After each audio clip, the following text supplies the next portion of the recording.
Hello friends, welcome to Vinexa technology. ഈ വർഷം KEAM exam എഴുതുന്ന സ്റ്റുഡൻസ് ശ്രദ്ധിക്കേണ്ട കാര്യങ്ങളാണ് നമ്മൾ ഈ ഒരു വീഡിയോയിൽ പറയുന്നത്. കീം എക്സാമിന്റെ നോട്ടിഫിക്കേഷൻ, അതായത് അഡ്മിഷൻ ആപ്ലിക്കേഷൻ സ്റ്റാർട്ട് ചെയ്തിട്ടുണ്ടായിരുന്നു. ജനുവരി 5-ാം തീയതി ആയിരുന്നു ആപ്ലിക്കേഷൻ സ്റ്റാർട്ട് ചെയ്തത്. ജനുവരി 31 5 മണി വരെ ഉള്ളൂ ആപ്ലിക്കേഷൻ നമുക്ക് കൊടുക്കാൻ പറ്റുന്നത്. ആപ്ലിക്കേഷൻ ക്ലോസിംഗ് ഡേറ്റ് 31-ാം തീയതി ആണ്. അപ്പൊ ഇനിയും ആപ്ലിക്കേഷൻ കൊടുക്കാൻ താല്പര്യമുള്ള ഉദ്യോഗാർത്ഥികൾ വേഗം തന്നെ ചെയ്യേണ്ടതാണ്. കീമുമായിട്ട് ബന്ധപ്പെട്ട എല്ലാ കാര്യങ്ങളും cee.kerala.government.in എന്ന് പറഞ്ഞ വെബ്സൈറ്റിലാണ് കൊടുത്തിരിക്കുന്നത്.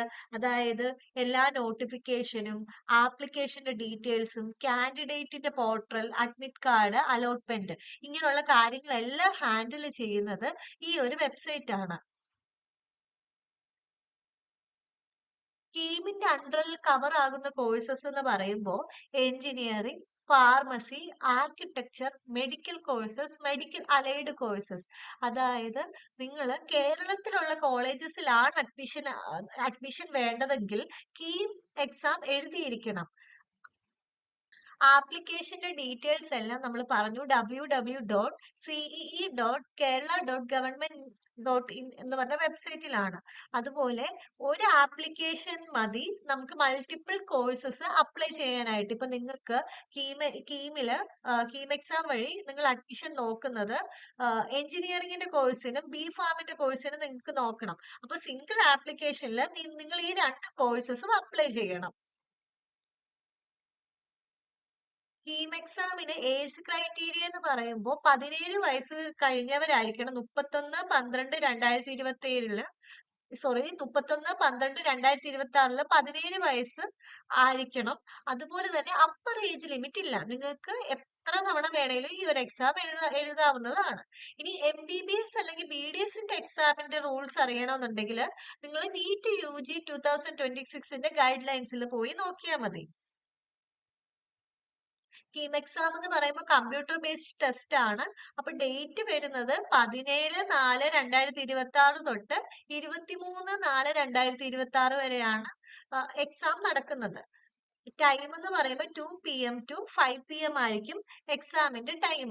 സെന്റേഴ്സ് നമുക്ക് കേരളം വെക്കാം. അതുപോലെ കേരളത്തിന് പുറത്താണെന്നുണ്ടെങ്കിൽ അതിന് സെപ്പറേറ്റ് ഫീസ് ആണ് വരുന്നത്. നമ്മളത് ഈ വീഡിയോയിൽ തന്നെ പറയുന്നതായിരിക്കും.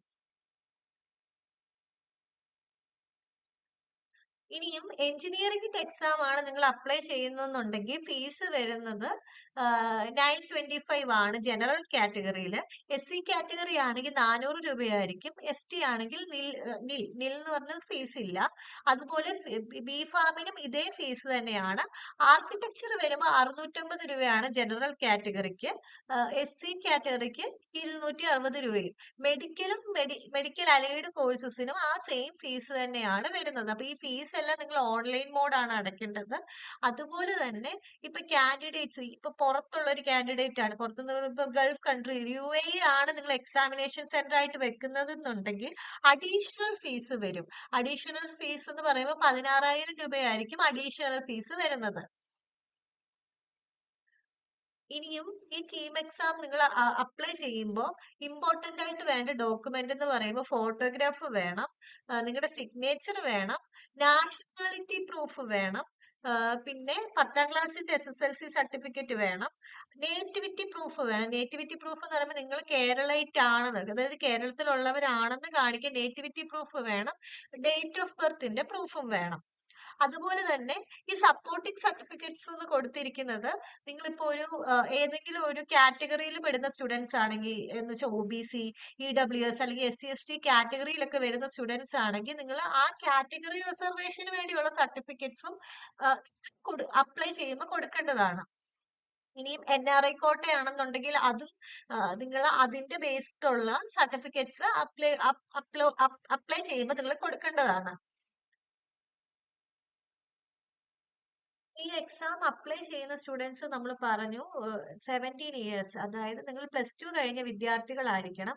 +2-ന് നിങ്ങൾ PCM അല്ലെങ്കിൽ PCM എന്ന് പറയുന്നത് ഫിസിക്സ് കെമിസ്ട്രി മാത്സ് അല്ലെങ്കിൽ ഫിസിക്സ് കെമിസ്ട്രി ബയോളജി എടുത്ത സ്റ്റുഡൻസ് ആയിരിക്കണം. അപ്പൊ ഫിസിക്സ് കെമിസ്ട്രി ബയോളജി എടുത്ത സ്റ്റുഡൻസിന് ബി ഫാമിന് കൊടുക്കാൻ പറ്റും. ഫിസിക്സ് കെമിസ്ട്രി മാത്സ് എടുത്ത സ്റ്റുഡൻസ് ആണെന്നുണ്ടെങ്കിൽ നിങ്ങൾക്ക് എഞ്ചിനീയറിംഗ് ബേസ്ഡ് കോഴ്സസിനെല്ലാം കൊടുക്കാവുന്നതുമാണ്.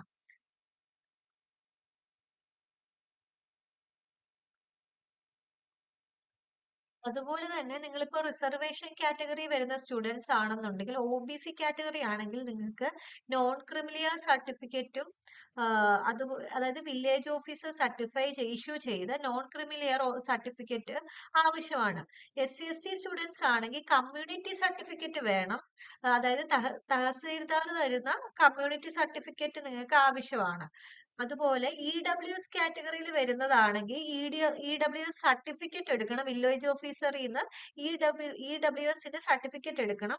അപ്പം ഇത് ഏത് ഫോർമാറ്റിൽ വേണമെന്നുള്ളത് കീമിന്റെ വെബ്സൈറ്റിൽ പറഞ്ഞിട്ടുണ്ട്. അപ്പൊ ആ ഫോർമാറ്റിൽ EWSന്റെ സർട്ടിഫിക്കറ്റ് എടുക്കേണ്ടതാണ്. OEC കാറ്റഗറിയിൽ വരുന്നതാണെങ്കിൽ, അതായത് അതർ എലിജിബിൾ കമ്മ്യൂണിറ്റീസിൽ വരുന്നതാണെങ്കിൽ നിങ്ങൾ ഇൻകം സർട്ടിഫിക്കറ്റും അതുപോലെ തന്നെ കമ്മ്യൂണിറ്റി സർട്ടിഫിക്കറ്റും കൊടുക്കേണ്ടതാണ്. മൈനോറിറ്റി കോട്ടയിൽ വരുന്ന സ്റ്റുഡൻസ് ആണെങ്കിൽ, അതായത് ക്രിസ്ത്യൻ അല്ലെങ്കിൽ മുസ്ലിം സ്റ്റുഡൻസ് ആണെന്നുണ്ടെങ്കിൽ മൈനോറിറ്റി സർട്ടിഫിക്കറ്റ് നിങ്ങൾ ഇത് അപ്ലൈ ചെയ്യുമ്പോൾ കൊടുക്കേണ്ടതാണ്. മൈനോറിറ്റി സർട്ടിഫിക്കറ്റ് വില്ലേജ് ഓഫീസറിന്റെ നിന്നുള്ള മൈനോറിറ്റി സർട്ടിഫിക്കറ്റ് ആണ് വേണ്ടത്. അതുപോലെ തന്നെ പേഴ്സൺസ് വിത്ത് ഡിസബിലിറ്റി PWD ആ കാറ്റഗറിയിൽ വരുന്നതാണെങ്കിൽ മിനിമം 40% പെർമനന്റ് ഡിസബിലിറ്റി നിങ്ങൾക്ക് കാണണം. അപ്പൊ നിങ്ങൾ UDID അല്ലെങ്കിൽ ഡിസബിലിറ്റി സർട്ടിഫിക്കറ്റ് നിങ്ങൾക്ക് കൊടുക്കാവുന്നതാണ്.